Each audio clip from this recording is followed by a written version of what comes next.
University మంచి భవిష్యత్తు కోసం తెలుగు విద్యార్థులు ఇష్టపడే యూనివర్సిటీ. కాల్ 9059052378 9059052379.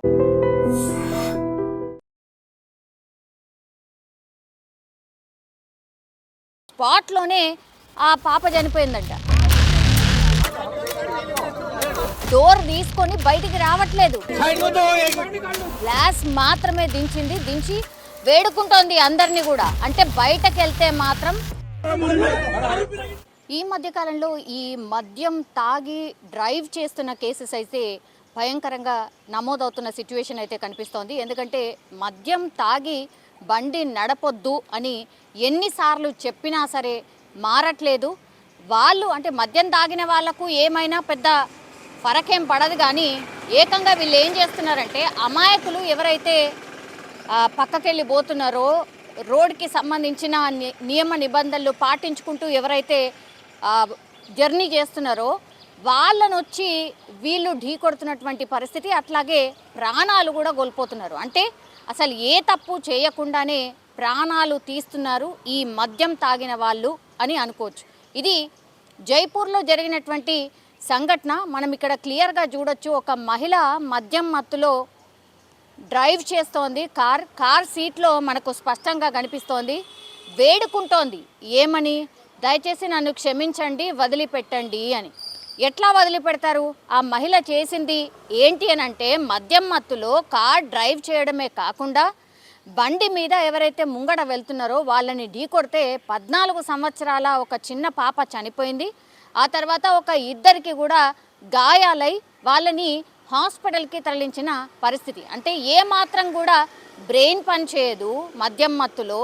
ఆ మత్తులో ఏం చేస్తున్నారో కూడా అర్థం కాదు. అట్లాంటప్పుడు కార్ ఎందుకు డ్రైవ్ చేయాలి? కార్ డ్రైవ్ చేయడమే కాకుండా నువ్వు సేఫ్టీగా ఇంటికి వెళ్తావో లేదో ఆ దేవుడికి ఎరుక. ఇప్పుడు ఏమైపోయింది? ఇప్పుడు అమాయకులైన ప్రజలు ప్రాణాలు కోల్పోయిన పరిస్థితి కనిపిస్తోంది. 14 సంవత్సరాల పాపం ఆమె ఏం మిస్టేక్ చేసిందని అట్లా ప్రాణాలు కోల్పోవాలి? నువ్వు మద్యం తాగి ఇప్పుడు ఆమెకి యాక్సిడెంట్ చేస్తే ఆ పాప చనిపోయిన పరిస్థితి. స్పాట్లోనే ఆ పాప చనిపోయిందంట. ఇంకా ఆ సీన్ చూసిన వాళ్ళు, ప్రత్యక్ష సాక్షులు ఎవరైతే ఉన్నారో వాళ్ళు బండిని పక్కను ఆపిపిచ్చి ఆ తర్వాత వీళ్ళు గాయాల పాలైన వాళ్ళని తరలించే ప్రయత్నం చేసినప్పుడు ఆ మహిళ డోర్ తీసుకొని బయటికి రావట్లేదు, గ్లాస్ మాత్రమే దించి వేడుకుంటోంది అందరినీ కూడా. అంటే బయటకు వెళ్తే మాత్రం ఇంకా లాభం లేదు, ఎట్లాగూ కొడతారు అన్న విషయం స్పష్టంగా అర్థమైంది. కాబట్టే ఏం చేశారు, ఇప్పుడు ఆ మహిళని బలవంతంగా పోలీసులు వచ్చిండ్రు. అక్కడ ఉన్న వాళ్ళందరూ కూడా ఎంత కోపంతో ఉన్నారంటే ఆమెను పోలీసులు అంటే సేవ్ చేసే ప్రయత్నం చేస్తున్నారు. అంటే పోలీస్ వ్యాన్లో ఎక్కించే ప్రయత్నం చేస్తున్నప్పుడు ఆమె పక్కనున్న వాళ్ళు, ఆ రోడ్ యాక్సిడెంట్ చూసిన వాళ్ళందరినీ కూడా ఆమె తలా ఒకటి పక్కకెళ్ళి ఆమెను కొడుతూనే ఉన్నారు, అట్లాగే తిడుతూనే ఉన్నారు. ఎవరైనా సరే అట్లనే రియాక్ట్ అవుతారు మరి. ఎందుకంటే మద్యం తాగి నువ్వు డ్రైవ్ చేసావు కాబట్టే ఇప్పుడు పాపం అమాయకులైనటువంటి ఆ పాప చనిపోయింది. అట్లాగే ఒక ఇద్దరు కూడా గాయాలైన పరిస్థితి. మరి మిస్టేక్ ఎవరిది? నీదే. ఇప్పుడు నువ్వు ఏడ్చి వేడుకొని నన్ను కొట్టకండి, నన్ను వదిలిపెట్టండి అంటే ఎవరు వదిలిపెడతారు? ఇప్పుడు ఈ మీద క్రిమినల్ కేస్, మర్డర్ కేస్, నిజంగా ఇట్లాంటి కేసులన్నీ నమోదు చేయాలి. ఈ మధ్యకాలంలో కూడా మనం చూసినాం, కుకట్పల్లి దగ్గర కూడా ఇట్లాంటి ఇన్సిడెంటే జరిగింది. మహిళలు డ్రైవ్ చేస్తూ మద్యం మత్తులో పట్టుబడినటువంటి పరిస్థితి. అక్కడ కూడా అట్లాగే బైక్ని ఢీకొడితే పాపం గాయాల పాలైనరు, వాళ్ళని హాస్పిటల్కి తరలించిండ్రు. ఎందుకది? ఇప్పుడు మద్యం తాగిన అసలు మహిళల మద్యం తాగడం ఏందో ఈ మధ్యకాలంలో ఫ్యాషన్ అనో ఇంకోటనో అది ఓకే, అది పక్కన పెట్టండి, అది అసలు వేరేది. ఇప్పుడు మద్యం ఎవరైనా తాగితే ఏడ బ్రెయిన్ పని చేస్తుంది, అసలు మత్తులో ఏం చేస్తున్నారో కూడా అర్థం కాదు కదా. అట్లాంటి పరిస్థితుల్లో డ్రైవ్ చేయకండి, దయచేసి డ్రైవర్ని పెట్టుకొని వెళ్ళండి, ఇట్లా మంది ప్రాణాలు తీయకండి అని ఎన్నిసార్లు నెత్తి నోరు మొత్తుకొని చెప్పినా కూడా ఇదే పరిస్థితి ఉంది. ఇంకేం చేస్తారు? ఇప్పుడు పాపం ఆ పాపనైతే ప్రాణాలు కోల్పోయింది, మరి ఈమెకి ఎట్లా పనిష్మెంట్ ఎట్లా? ఇట్లాంటి వాళ్ళని ఏదో లైసెన్స్ క్యాన్సిల్ చేసో ఇంకేదో చేస్తారో, ఆ తర్వాత బెయిల్ మీద వచ్చి బయటకు వచ్చేస్తున్నారు. మళ్ళీ మద్యం తాగకుండా డ్రైవ్ చేస్తారా అంటే ఏమో తెలియదు.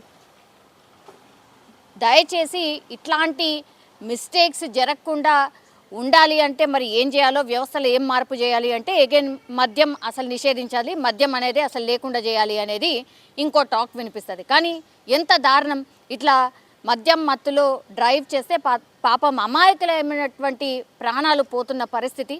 సో దయచేసి ఇట్లాంటి ఇన్సిడెంట్ జరిగినప్పుడు మాత్రం వీళ్ళు ఎవరైతే ఇట్లాంటి యాక్సిడెంట్ చేసిందో, ఇప్పుడు ఈ మహిళ ఎవరైతే ఉన్నారో, కఠినాతి కఠినమైనటువంటి పనిష్మెంట్. అట్లాగే బండి కూడా ముట్టద్దు, నా 2 వీలర్ నా 4 వీలర్ ఏ బండి కూడా ముట్టకుండా అసలు ఆమెకు డ్రైవింగ్ లైసెన్సే ఇష్యూ కాకుండా చేయాల్సిందే ఫస్ట్ ఆ పనిష్మెంట్. ఆ తర్వాత మిగతా లీగల్లీ ఏ పనిష్మెంట్ తీసుకున్నా దట్స్ ఓకే అన్నటువంటి పరిస్థితి అయితే ఇప్పుడున్న సిచ్యువేషన్లో కామన్ పబ్లిక్ ఇలాగే రియాక్ట్ అవుతున్నారు.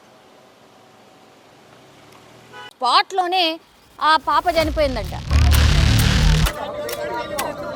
డోర్ తీసుకొని బయటికి రావట్లేదు, గ్లాస్ మాత్రమే దించి వేడుకుంటోంది అందరినీ కూడా. అంటే బయటకు వెళ్తే మాత్రం నిజంగా ప్రస్తుతం ఉన్నటువంటి సమాజం దేనికి ప్రయారిటీ ఇస్తుంది? ఆర్థిక సంబంధాల చుట్టూ మాత్రమే తిరుగుతోంది. మళ్ళీ ఎన్నికలంగానే చాలా విరక్తి కలుగుతాను. మంచి అనిపిస్తుంది కదా, లేడీస్ కూడా ఛాలెంజింగ్ జాబ్స్ చేసినప్పుడు చాలా బాగుంటది. ట్రాఫిక్ అసిస్టెంట్స్ గా నియమించిన ట్రాన్స్జెండర్స్ అందరితో సాల్యూట్ చేయించుకుంటున్నారు. ఫుడ్ డెలివరీ ఇవ్వటానికి వెళ్ళినటువంటి డెలివరీ బాయ్ అనిల్ పై కళ్ళ ముందు పెళ్ళండి